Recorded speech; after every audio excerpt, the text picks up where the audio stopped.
Hey there, athletes. Coach John Ferry here. Very excited to sort of welcome you to our Week 6 athlete briefing. Having to do a little pre-record this week, so I'm doing some travel here over the holidays. But very excited to discuss Week 6. I hope everyone is having an amazing Week 5. I'm going to start with a little bit of housekeeping here.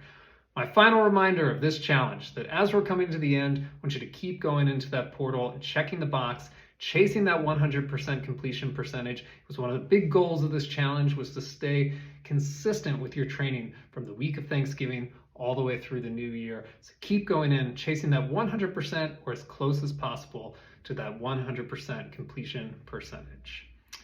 Just a reminder, we have some challenges upcoming. So January 7th, we're kickstarting both our General Fitness Challenge as well as our Half Marathon Challenge, peaking for races on the weekend of March 17th, which is in and around the New York City Half, as well as a race weekend via the extension program, April 27th, 28th, that weekend, which is the Nashville Half, which I know a lot of people are heading down to participate in.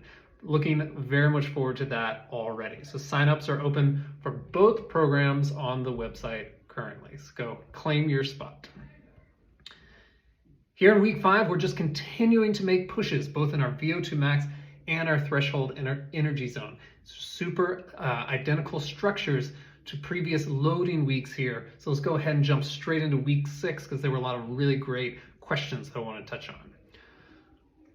Key workout number 1 of Week 6, our VO2 max interval run. So we're keeping the VO2 max intervals on the schedule. However, we are regressing the workout substantially from the level that you've been at here in the last few weeks.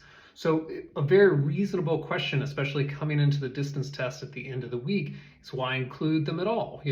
Many people are familiar with the taper coming into some of your key workouts.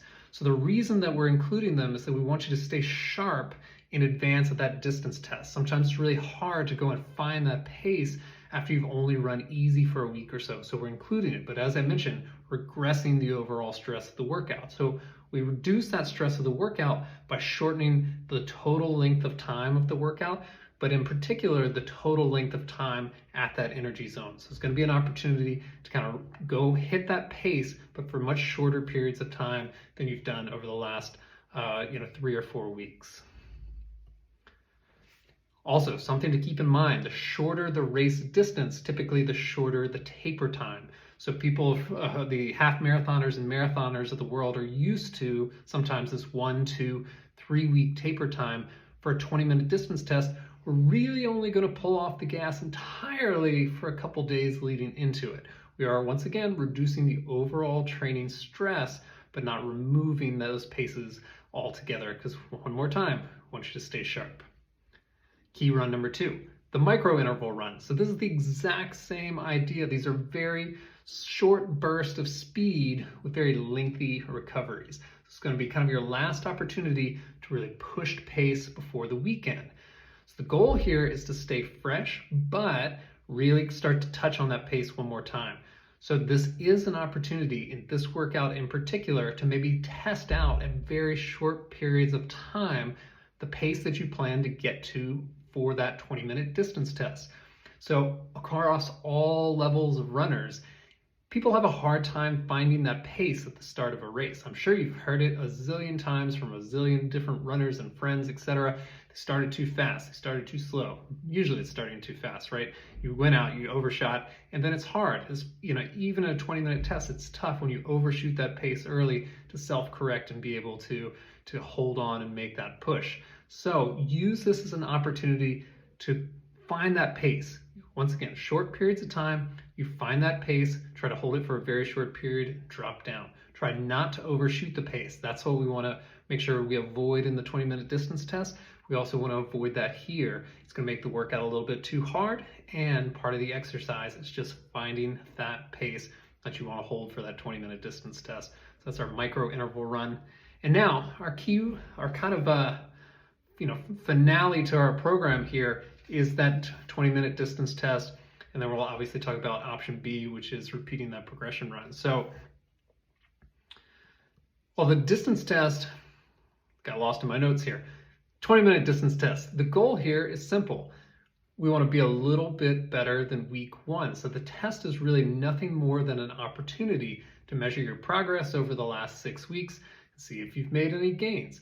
If that's very exciting to you, then outstanding. It's exciting to me too. Go line up, see if you made some progress, give it a rip.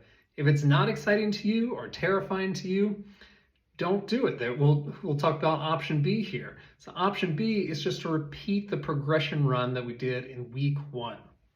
So for people who've been around a long time, we test often. We talk a lot about why we test and why performance tests are valuable to kind of constantly make sure you're testing your progress and training in zones that correlate to your current fitness. That being said, you can really do a similar thing, not quite as good, but a similar thing by just comparing similar workouts over the span of a lengthy period of time. So taking that progression run that we did in week 1, repeating it now at the end of week 6, there's a lot of ways that we can quantify progress that aren't strictly the result of that distance test. So we could just simply say, what was the effort like? How was the effort different from week 1 to week 6? Did you feel a little bit better at in week 6 after this tough training? Outstanding. Maybe how did your total distance compare? Do you end up doing more distance over the progression run than you did in week 1? Doesn't necessarily tell us a lot, but it's better than not. Maybe how did heart rate compare? This is another tough one. Depends if you're inside, outside. Heart rate usually takes actually a much longer period of time to change than the 6-week span of our challenge, but maybe worth taking a look. Finally, how did your control of the pacing compare to week 1 to week 6? This would be a really exciting one for me to see, especially if you're kind of new to interval running and pace changes in general. Did you feel like you had more control over your pacing towards the end of this challenge after a 6-week structured workout than you did in week 1? So a lot of different ways to quantify progress over the last 6 weeks outside of the 20-minute distance test. But one more time, 20-minute distance test for those who are excited and want to really go after it. What you're really looking for is just a little bit of progress over the week 1 test that you did 6 weeks ago. So we'll jump straight into some questions because there were some excellent ones that came up this week, as every week. So question 1 here was, I find that all of my paces are attainable or even slightly too easy, but when I run my easy pace, my heart rate seems high or elevated.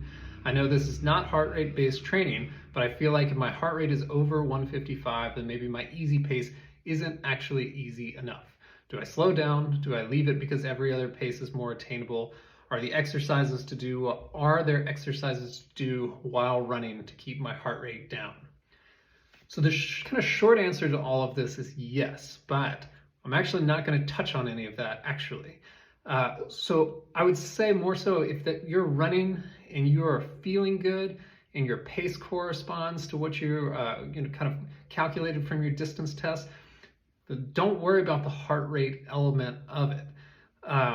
There definitely is not a magic number that you need to hit. So in this scenario here, being over or under 155 doesn't matter. We are all completely different in terms of our heart rate ranges, and you're going to have to kind of find that for yourself, and I'll talk about that in a second here. But in this exact scenario, I would be much more connected to the feel, the effort, and if all of that is connecting with your running and you're feeling strong there, is focus on that much more than your heart rate number. So the longer answer is if you really want to train via heart rate, you're either going to have to do a field max heart rate or threshold heart rate test to really determine your zones. And you can do a pretty good field test with some data analytics and get some pretty accurate results. Or probably the much better option at that scenario is to get a lab test done, which you'll be able to determine your aerobic and lactate threshold, potentially even your VO2 max. You'll also be able to determine your aerobic and lactate pace zones and heart rate zones to kind of dial in your training, but be really prescriptive about it. And then the final caveat, which many people have heard me say many times, is if you're really putting a lot of emphasis on the heart rate of your training, the risk base is not good enough. We know it's decent, but it's not accurate enough if you're putting so much weight in it. So you're going to have to switch to a chest strap, an armband, something that's going to give you much more accurate data in order to dictate those workouts. Next question here was, should your running cadence be between 170 and 180 beats per minute? Plenty of questions on cadence out there. Kind of the short answer on this, probably ideally it's nice to be between 170 and 180, and the reason I say it's nice is more footfalls per minute means the impact upon the ground is broken up across more footfalls, so it's going to be less impact per footfall with a slightly higher cadence, less ground contact time, etc. However, if you're a perfectly healthy runner with no history of lower leg injuries, no history of repetitive stress injuries, then the last thing I'm going to do is go in and start to tweak and mess with your stride for no reason. And the biggest, probably two main reasons why I wouldn't do it is, one, if you've ever tried to work on cadence or alter your cadence or alter your stride in any way, it's fairly frustrating, difficult, and takes a long time and a lot of patience. So it's a tough thing to start on. The second, maybe even the more important reason, is that whenever we go in and we want to start working and tweaking someone's stride, the thing that comes natural to you, almost always we're giving up short-term efficiency in order to make that change. So once again, for healthy runners, I don't worry too much about it. It doesn't mean that I've never worked with it on athletes, and doesn't mean that I won't do it consistently. And where you would do it is if you did have an athlete with a history of those lower leg injuries, repetitive stress injuries, and a low cadence. It does provide an opportunity to maybe be a healthier, happier, more efficient runner by getting in there and tweaking that cadence. So it would be a decent kind of risk-reward scenario to sacrifice a little bit of that short-term efficiency in order to hopefully make them a healthy, more durable runner for the long time. But finally, if you've been running healthily and having fun doing it and have not had issues, wouldn't get too worried about your cadence there. Our next question here was, as we come into the winter, is there a minimum long run distance you would say for those joining the half challenge?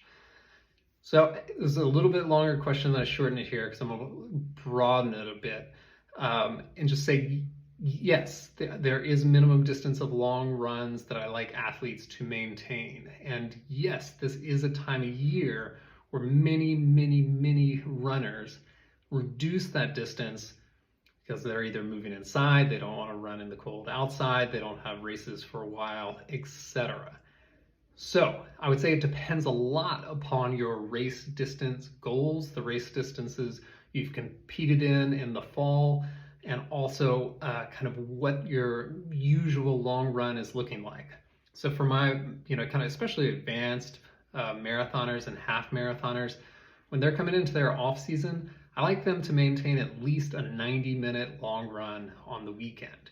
So the time-based thing, that's going to be a little bit different, right, depending upon your paces. But I like 90 minutes, found as a good standard. However, if your kind of average long run right now is 45 or 60 minutes, you're certainly not going to maintain a 90-minute long run. That's going to be a big escalation.